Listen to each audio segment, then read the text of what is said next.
한글은 중국이 만들어낸 글자이고 중국의 한자를 수정해서 중국인을 위해 배포한 글자입니다. 여기 한글이 중국의 글자라고 주장하는 학생이 있습니다. 안녕하세요. 저는 미국에서 살고 있는 올리비아라고 합니다. 어린 시절 한국을 접한 이후부터 한국어와 한글에 관심이 생겼고 언어나 문자에 대한 연구를 위해 대학교 언어학과를 입학하게 되었습니다. 저는 어린 시절 우연히 접한 한국의 K-팝과 드라마 덕분에 한국에 대한 관심을 가지게 되었습니다. 그때만 해도 한국이라는 나라는 저에게 그저 멀고 이국적인 곳에 불과했지만 K-팝의 음악과 드라마의 매력에 빠지면서 점차 한국 문화에 대해 더 알고 싶어졌습니다. 특히 한국의 드라마는 그 안에서 보여주는 인간적인 이야기와 사회적인 메시지가 인상 깊었어요. 그때부터 저는 한국어와 한글을 배우기 시작했고 그 과정에서 언어가 어떻게 사람들의 문화와 역사, 사고방식을 반영하는지에 대해 깊이 고민하게 되었습니다. 한국어를 배우면서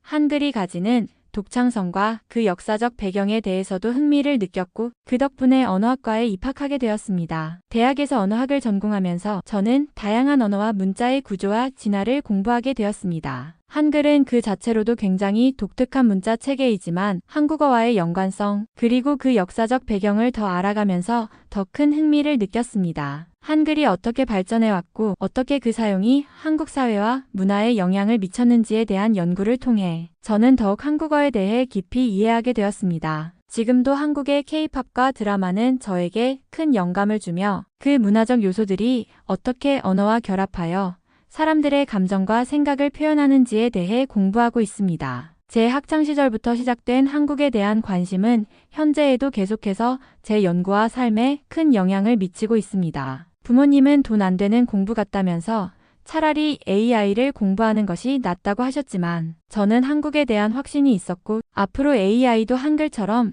과학적인 문자를 만들 수는 없을 거라는 생각을 했기 때문에 반드시 제가 한글을 연구해야겠다는 생각을 했거든요. 그러다가 저는 대학에서 언어학을 공부하면서 존경하는 교수님을 만나게 되었습니다. 그 교수님은 언어와 문자에 대한 깊은 통찰과 넓은 지식을 갖춘 분이셨고 저는 그분의 강의와 연구에 깊은 감명을 받았습니다. 교수님께서는 언어의 구조와 진화뿐만 아니라 각 언어와 문자가 어떻게 사람들의 사고방식과 문화를 형성하는지에 대해서도 깊이 있는 연구를 하고 계셨습니다. 교수님께서 말씀하신 내용들은 저에게 많은 영감을 주었고 저는 점차 그 교수님의 연구에 참여하고 싶다는 열망을 가지게 되었습니다. 그래서 저는 교수님께 연구학생으로 들어가겠다고 제안드렸습니다. 그때부터 저는 교수님의 연구팀에서 세계 여러 언어와 문자에 대한 심화 공부를 시작하게 되었습니다. 교수님은 언어학뿐만 아니라 문화와 역사, 사회적 맥락까지 아우르는 통합적 접근을 중요시하셨고 저는 그 연구 방식에 매료되었습니다. 특히 한글과 같은 독특한 문자 체계를 연구하면서 그 문자가 어떻게 형성되고 변형되었는지 그리고 그것이 사회와 문화에 어떤 영향을 미쳤는지에 대해 탐구할 기회를 가지게 된 것은 제 연구에 큰 전환점을 만들어 주었습니다. 교수님과의 연구는 저에게 단순히 언어학적인 지식을 넘어서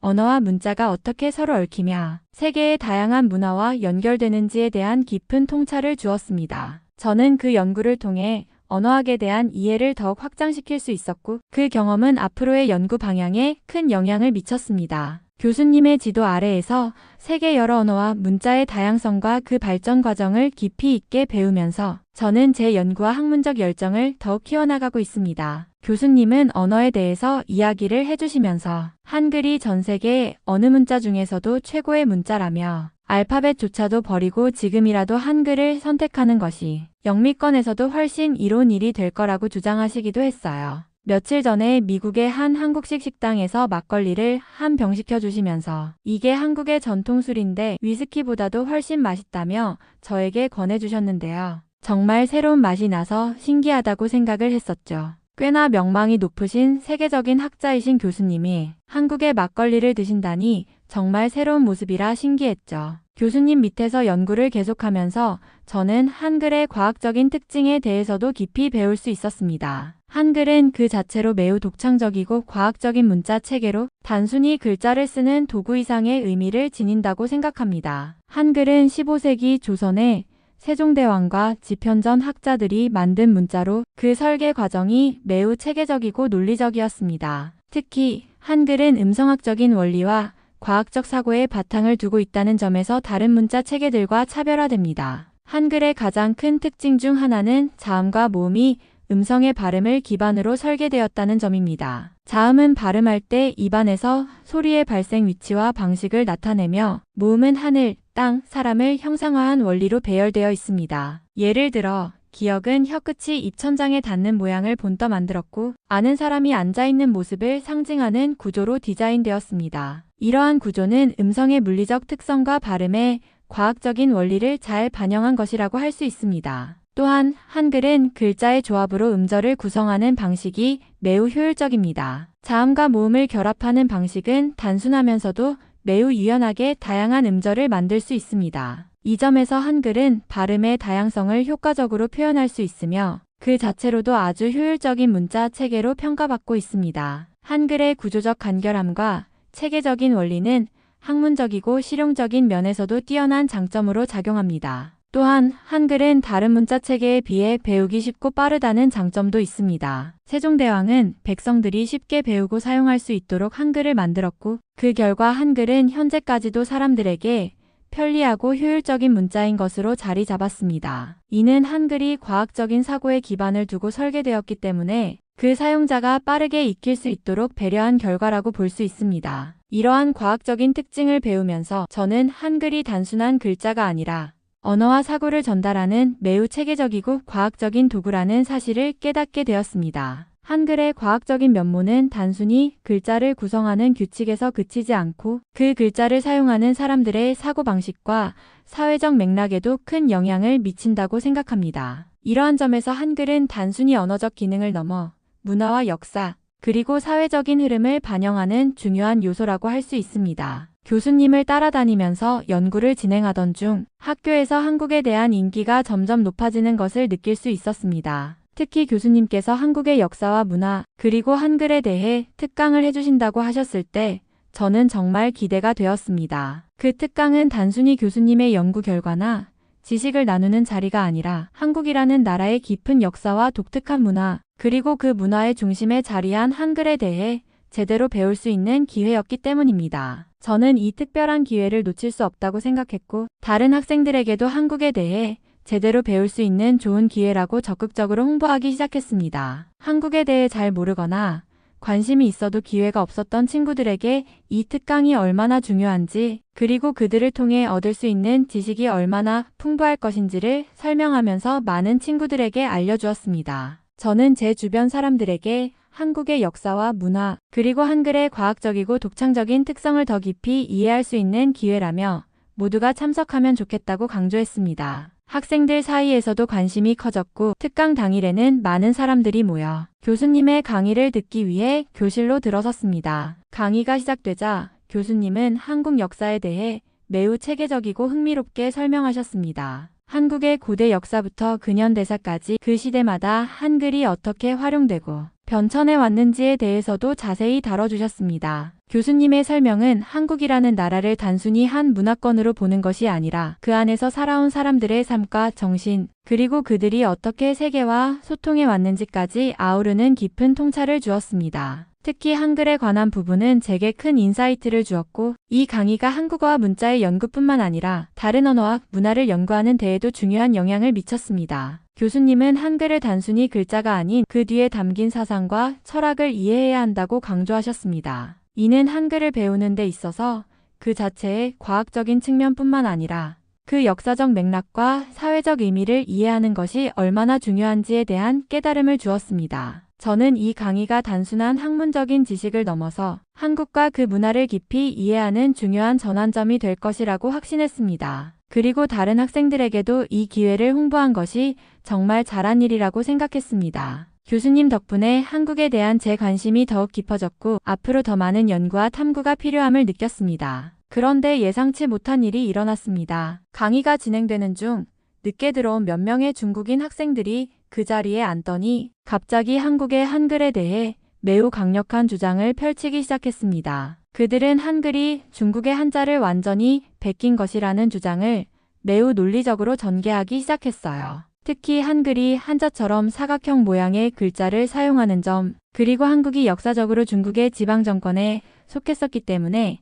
한국어는 사실 중국어의 사투리와 다를 바 없다는 식으로 말했죠. 그 학생들의 주장은 말이 되지 않는다고 생각하면서도 그들의 주장을 논리적으로 풀어나가는 방식이 상당히 잘 짜여져 있어 듣는 사람들도 쉽게 혼란에 빠질 수 있었습니다. 그들은 한글의 모양이 한자와 비슷하다는 점을 들어 한글이 사실 중국에서 유래한 문자라고 주장하며 한글의 구성을 설명하는 데 있어서 한자와의 유사성을 강조했습니다. 특히 한글이 자음과 모음을 결합해 음절을 만드는 구조도 한자와 비슷하다고 얘기하면서 한글이 중국에서 시작된 문자라는 주장을 펼쳤습니다. 이러한 주장에 대해 저는 당연히 반박을 하고 싶었습니다. 한글은 세종대왕과 집현전 학자들이 고안한 과학적인 문자 체계로 한자와는 그 설계 원리나 사용 방식에서 근본적으로 다르다는 점을 이야기하고 싶었지만 그 학생들은 이미 강한 확신을 가지고 논리를 펼치고 있었기 때문에 혼자서 그들과의 대화에서 반박하기가 쉽지 않았습니다. 그들은 한자를 설명하면서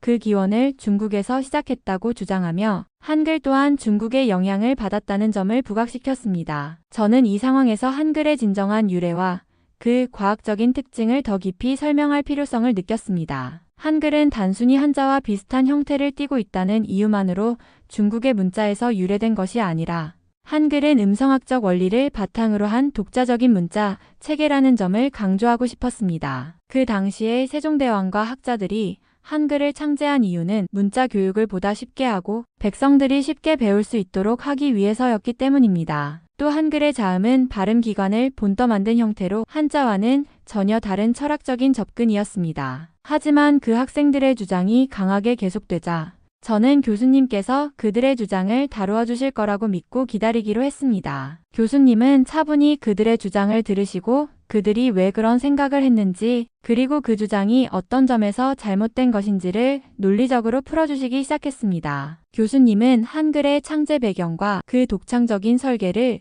과학적으로 설명하시며 한글이 단순히 한자에서 영향을 받은 것이 아니라 전혀 다른 원리로 만들어진 문자 체계임을 분명히 밝혀주셨습니다. 그런데 그 후에도 상황은 더 심각해졌습니다. 그 중국인 학생들은 자신들의 주장을 계속해서 강하게 밀어붙였습니다. 이번에는 더욱 강력한 논리를 내세우며 한국인들이 사실 중국인의 후손이며 한국의 문화는 모두 중국을 베낀 것이라고 주장하기 시작했습니다. 그들은 한국의 문화와 역사, 심지어 한국의 지리까지 중국의 영향을 받았다고 주장하며 중국의 고대 지도까지 보여주었어요. 그 지도에는 한국이 중국의 일부로 표시되어 있었고 이를 근거로 한국이 중국의 영향을 받은 국가라는 논리를 펼쳤습니다. 그들은 한국이 독립된 문화를 가질 수 있었던 이유는 중국에서 많은 영향을 받았기 때문이라고 주장하며 심지어 한국에는 원래 언어가 없었고 중국인들이 그 언어를 만들어 주었다는 믿을 수 없는 말을 하기도 했습니다. 그 학생들은 중국어를 비롯한 중국의 문화를 예로 들며 한글 역시 중국의 영향을 받아 만들어졌다는 식으로 주장을 계속 이어갔습니다. 그리고 그 주장을 뒷받침하기 위해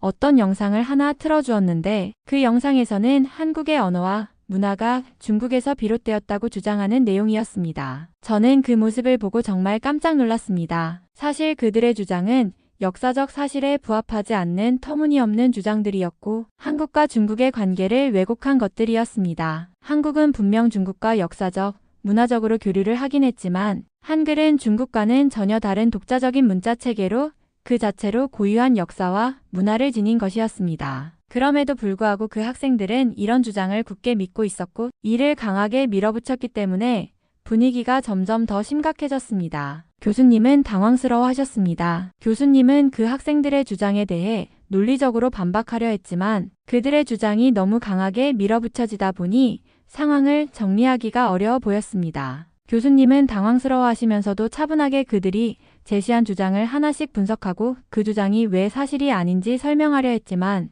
그 학생들은 여전히 자신들의 주장이 옳다고 고집하고 있었습니다. 이런 상황에서 저는 더욱 마음이 답답해졌습니다. 그들의 주장이 사실과 다르다는 것을 여러 차례 지적하고 싶었지만 그 학생들의 주장이 매우 강하게 밀어붙여지고 교실 안에 분위기도 점점 더 긴장감이 돌고 있었습니다. 교수님이 난감해 하시는 모습을 보면서 그 상황을 어떻게 해결해야 할지 고민하게 되었습니다. 그래도 교수님은 끝까지 침착하게 그들의 주장에 대해 정확하게 반박하셨고 한글과 한국 문화의 독립성에 대해 다시 한번 명확하게 설명해 주셨습니다. 교수님의 말은 정확하고 논리적이었지만 그 학생들은 여전히 받아들이지 않으려는 태도를 보였습니다. 그 모습을 보며 저는 그들이 한국의 역사와 문화에 대해 제대로 이해하려면 더 많은 공부가 필요하다는 사실을 다시 한번 실감하게 되었습니다. 그 상황이 더욱 긴장감이 돌던 중 한 한국인 학생이 갑자기 일어나서 발언을 시작했습니다. 그는 떨리는 목소리로 이 자리에서 혼자만 한국인이라서 조금 떨리지만 제대로 된 이야기를 하고 싶다라고 말하며 그동안 중국인 학생들이 주장했던 내용에 대해 반박하고자 했습니다. 그 학생은 자신이 한국인으로서 이 자리에 서는 것이 조금 두려운 일이었지만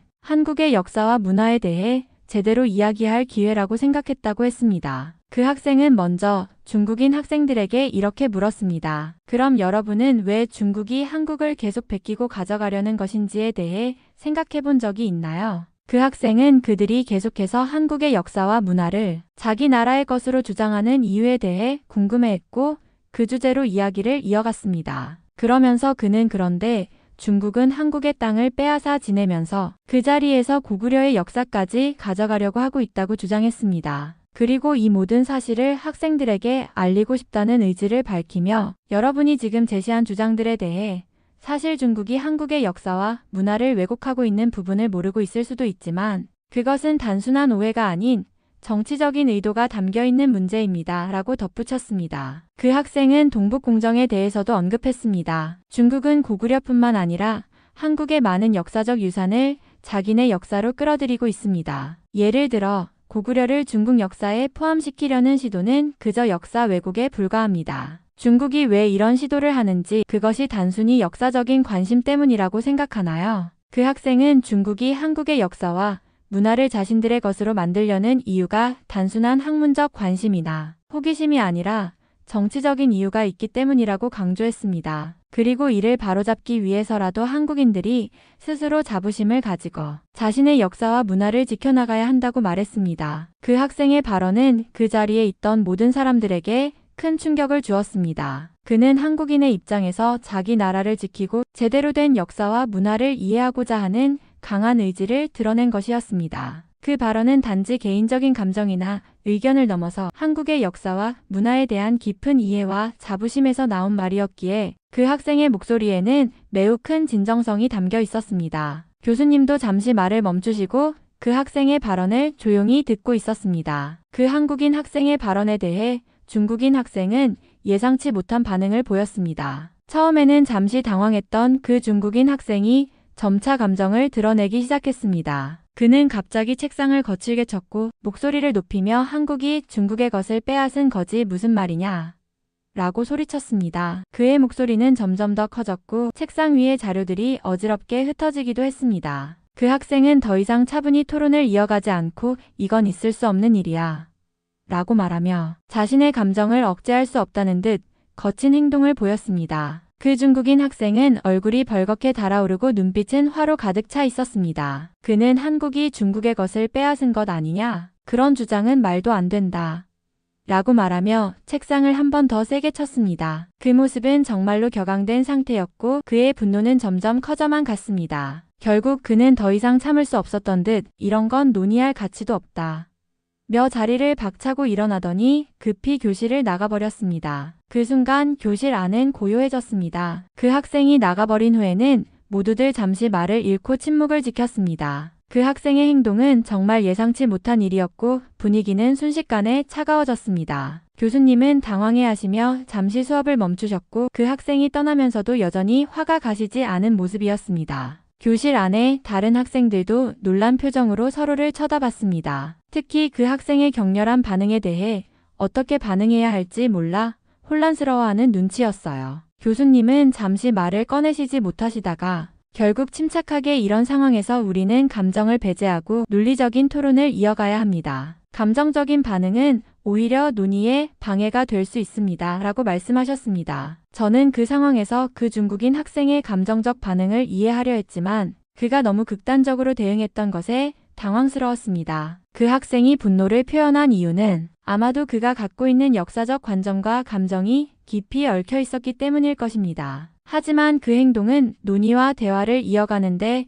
결코 도움이 되지 않았다는 생각이 들었습니다. 그 한국인 학생은 다소 겸연쩍어하며 자리에 앉았지만 여전히 자신이 말한 주장이 옳다고 믿고 있었습니다. 그는 교수님과 다른 학생들에게 고개를 숙이며 그냥 제 생각을 말한 것뿐인데 너무 격하게 반응하신 것 같아서 죄송합니다 라고 말했지만 그 발언 속에는 여전히 한국의 역사와 문화에 대한 자부심이 묻어났습니다. 교수님은 다시 침착하게 분위기를 수습하려고 하셨습니다. 이번 일이 과열된 감정에서 비롯된 것일 수 있지만 우리는 서로의 주장을 이해하려 노력해야 합니다. 중요한 건 상대방의 입장을 존중하며 사실에 기반을 둔 논의를 하는 것입니다. 라고 말하시며 분위기를 가라앉혔습니다. 그렇게 한동안 교실은 고요했지만 그날의 사건은 모두에게 깊은 인상을 남겼고 앞으로도 한국과 중국의 역사적, 문화적 차이를 논의할 때 더 신중하게 접근해야 한다는 교훈을 주었습니다. 교수님은 잠시 침묵을 유지하시다가 그 긴장된 분위기를 가라앉히기 위해 한마디를 꺼내셨습니다. 사실 한글과 한국의 문화,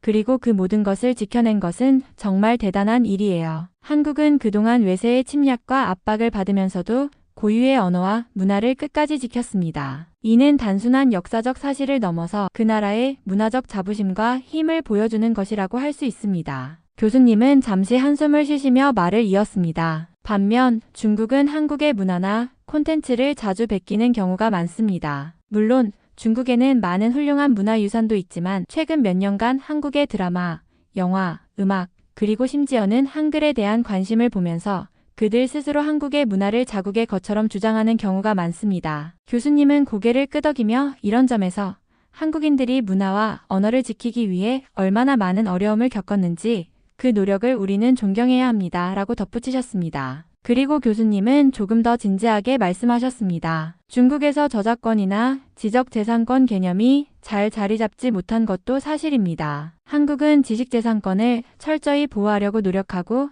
그로 인해 문화 콘텐츠가 세계적으로 큰 인기를 얻을 수 있었습니다. 하지만 중국에서는 이러한 개념이 많이 부족하고 그로 인해 한국의 콘텐츠나 창작물을 무단으로 베끼는 경우가 잦죠. 그렇기 때문에 한국인들의 노력과 창의력은 더욱 값지다고 볼 수 있습니다. 교수님은 계속해서 강조하셨습니다. 한국인들은 이런 어려운 상황 속에서도 자신들의 문화를 잘 지켜왔고 세계적으로 인정받는 콘텐츠를 만들어냈습니다. K-팝, 한국 드라마, 영화 등은 이제 전 세계적으로 많은 사랑을 받고 있고 이는 한국인들의 자부심이자 그들의 지속적인 노력과 끊임없는 혁신 덕분입니다. 이런 부분은 정말 세계적으로 존경받아야 합니다. 교수님의 말씀은 그 자리에 있던 학생들에게 큰 울림을 주었습니다. 한국 문화의 중요성과 그 문화가 세계로 퍼져나가는 과정에서 겪었던 어려움과 노력에 대해 다시 한번 생각하게 된 순간이었습니다. 교수님은 학생들에게 이렇게 말하며 강의를 마무리하셨습니다. 여러분, 한국 문화의 진정성을 이해하고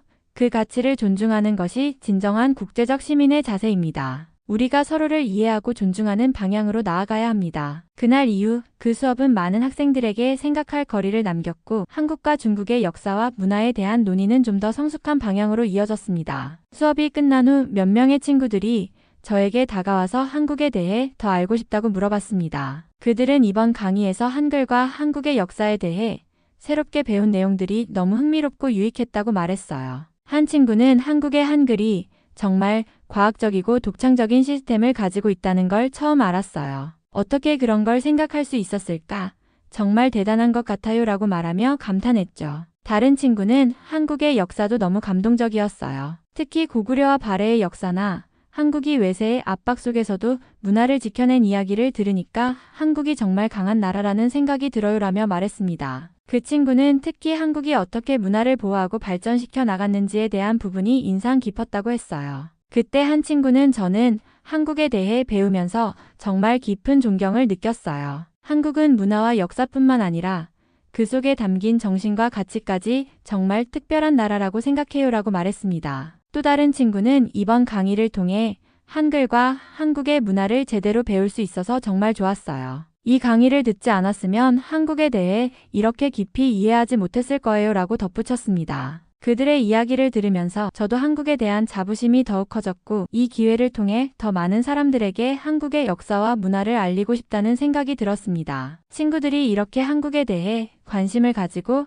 긍정적인 반응을 보이니까 더 열심히 공부하고 한국의 매력을 다른 사람들에게도 전하고 싶은 마음이 커졌어요. 수업이 끝난 후 저는 아까 수업 시간에 용감하게 발언했던 한국인 학생을 찾아가 이야기를 나누었습니다. 그 학생은 정말 인상 깊었던 사람이라 그 용기 있는 발언이 제 마음에 깊이 남았어요. 저는 그에게 다가가서 이렇게 말했죠. 오늘 수업에서 정말 용감하게 발언한 모습 정말 멋졌어요. 한국에 대해 이렇게 잘 알고 그걸 또 자신 있게 설명하는 모습을 보니 정말 감동했어요. 정말 한국에 대한 자부심이 느껴졌습니다. 그 학생은 조금 부끄러워하면서도 웃으면서 답해 주었어요. 아, 고맙습니다. 사실 그때 좀 떨렸어요. 그런데 교수님께서 한국의 문화와 역사를 설명해 주셨을 때 내가 할 수 있는 말이 그것뿐이라고 생각했어요. 조금이라도 도움이 되고 싶었어요. 저는 그 학생의 말에 더 감동을 받으며 그런 용기 있는 발언이 정말 필요했어요. 미국에서 자라면서 한국에 대해 이렇게 잘 알고 또 자부심을 가지는 사람이 많지 않다고 생각해요. 그런 점에서 너무 부러워요. 한국의 문화를 그렇게 잘 이해하고 있는 게 정말 대단한 일이에요 라고 말했습니다. 그 학생은 조금 더 편안한 표정을 지으며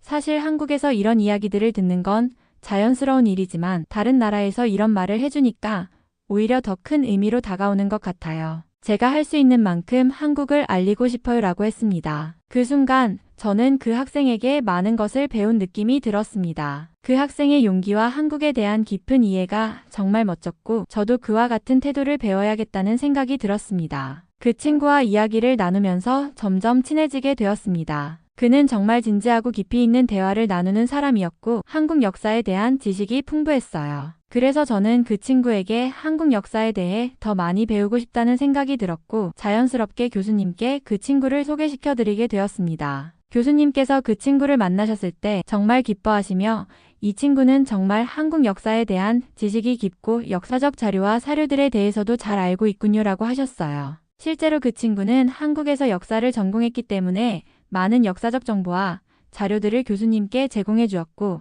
교수님은 그 덕분에 수업에서 다루는 내용들이 훨씬 풍성하고 깊이 있게 되었어요. 교수님은 그 친구에게 감사의 말을 전하며 너의 지식 덕분에 수업이 훨씬 더 풍부해졌고 학생들에게도 많은 도움이 되었어. 앞으로도 자주 이런 자료들을 나눠줄 수 있겠니?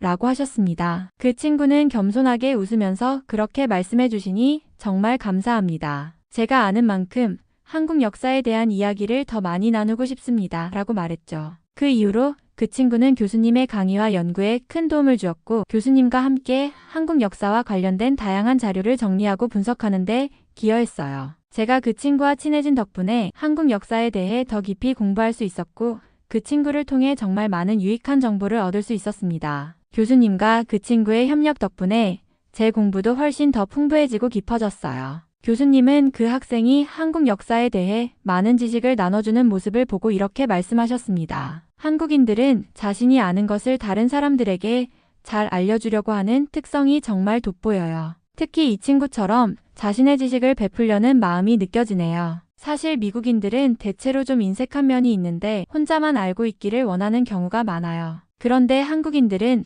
베풀려고 하는 습성이 있는 것 같아서 그런 점이 참 감사하고 배울 만한 점이라고 생각해요. 교수님은 그 친구의 성격과 태도를 칭찬하시면서 한국인들의 넉넉한 마음을 다시 한번 강조하셨어요. 그런데 그 친구는 최근 조금 힘든 일을 겪고 있다고 털어놓았습니다. 요즘 그 중국인 학생들이 좀 시끄럽게 굴고 있어요. 연락처를 어떻게 알았는지 매일 이상한 문자 메시지를 보내요. 계속해서 그런 문자들을 받으니 정말 스트레스가 돼서 어떻게 해야 할지 모르겠어요 라며 고백했습니다. 저는 그 친구가 겪고 있는 상황이 안타까웠고 그 친구에게 조금이라도 도움이 되고 싶었어요. 정말 힘든 상황이네요. 그런 일들이 계속되면 스트레스를 많이 받을 것 같아요. 혹시 교수님께 말씀드려 볼 생각은 없으세요? 교수님이 중재를 해주실 수 있을지도 몰라요 라고 조언했어요. 그 친구는 고개를 끄덕이며 네, 사실 교수님께 이야기해보는 게 좋을 것 같아요. 그 학생들이 계속해서 괴롭히면 더 이상 참을 수 없을 것 같아요 라고 말했습니다. 그 후 교수님께 그 문제에 대해 상의할 수 있도록 도와주기로 했습니다. 그 친구가 더 이상 그런 괴로움을 겪지 않도록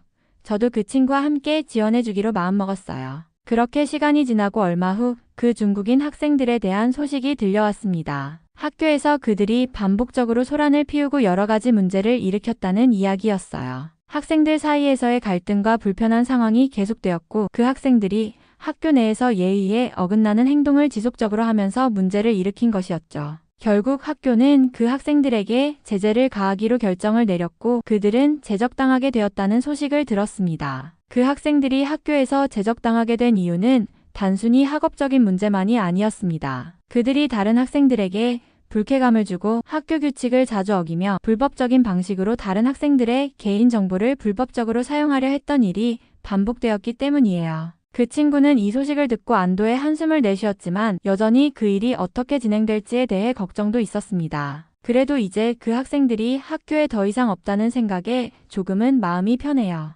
계속 그런 스트레스 속에서 지내기 힘들었거든요. 하지만 이렇게 해결된 게 참 다행이네요 라고 말했습니다. 교수님도 그 친구에게 내가 겪었던 일들이 이제 다 해결되어서 다행이다. 이런 일이 생기지 않도록 우리 모두가 더 신경 써야 한다고 생각한다며 격려해 주셨습니다. 그 학생은 마음이 놓인 듯 웃으면서 정말 감사합니다. 이제 학교 생활을 좀 더 평안하게 할 수 있을 것 같아요 라고 말했습니다. 이 일이 끝나고 나서도 그 친구는 계속해서 자신의 지식을 나누며 다른 학생들에게 한국 역사와 문화를 올바르게 알리기 위한 노력들을 이어갔습니다. 그 친구의 용기와 인내심에 또 그가 겪었던 어려움들이 이렇게 해결되어 가는 과정을 보면서 많은 사람들이 함께 배울 수 있었던 시간이었습니다. 그 친구와 함께 한국에 대해 많이 배우면서 자연스럽게 한국 역사에 대한 관심도 더 커졌어요. 한국의 고대사부터 현대사까지 한국이 겪어온 다양한 역사적 사건들이 정말 흥미롭고 깊이가 있다는 걸 알게 되었죠. 특히 고구려, 백제, 신라의 삼국시대와 그 이후의 역사적 전환들이 제게 큰 인상을 남겼습니다. 그 친구와 함께 한국의 역사와 문화에 대해 이야기를 나누다 보니 점점 더 한국에 대한 호기심이 커졌고 언젠가는 한국을 직접 경험해보고 싶다는 생각이 점점 더 강해졌습니다. 그리고 그 친구 덕분에 또 다른 한국인 친구도 사귀게 되었어요. 그 친구는 정말 한국의 역사와 문화를 사랑하고 자신의 나라에 대한 자부심이 대단한 사람이었어요. 그와의 대화를 통해 한국에 대한 더 깊은 이해를 얻을 수 있었고 한국어도 점차 자연스럽게 배우게 되었죠. 한국인 친구와의 우정이 커지면서 한국 문화에 대한 애정이 더욱 깊어졌습니다. 우리는 함께 한국의 음식, 영화, 드라마 등을 즐기며 서로의 문화를 교류했고 그 친구에게 한국의 아름다운 장소나 여행지에 대해 많이 들었어요. 그래서 저는 결국 한국 여행을 계획하기로 결심했어요. 한국을 직접 가서 그곳에서 역사적인 장소를 방문하고 문화유산을 체험하는 것이 정말 기대되었습니다. 서울의 경복궁이나 제주도의 아름다운 자연, 그리고 한국 전통 마을인 양평이나 안동 같은 곳을 돌아보고 싶었어요. 또한 한국에서 현지인 친구들과 함께 소소한 일상을 보내며 그 나라 사람들의 삶의 방식과 문화를 더 깊이 이해하고 싶었습니다. 여행 계획을 세우면서 제 마음속에는 한국에서의 새로운 경험에 대한 설렘과 기대감이 가득했어요. 한국을 직접 경험하고 그곳의 역사와 문화가 어떻게 살아 숨쉬고 있는지 알게 될 날을 기다리고 있었습니다. 한국에서의 여행이 저에게 또 다른 큰 배움의 기회를 줄 거라고 확신했고 그날이 오기를 손꼽아 기다리고 있었습니다. 이번 사연은 여기서 마무리하도록 하겠습니다. 끝까지 시청해주셔서 감사드립니다. 좋아요와 구독은 영상 제작에 큰 힘이 됩니다. 꼭 한 번씩만 눌러주세요. 감사합니다.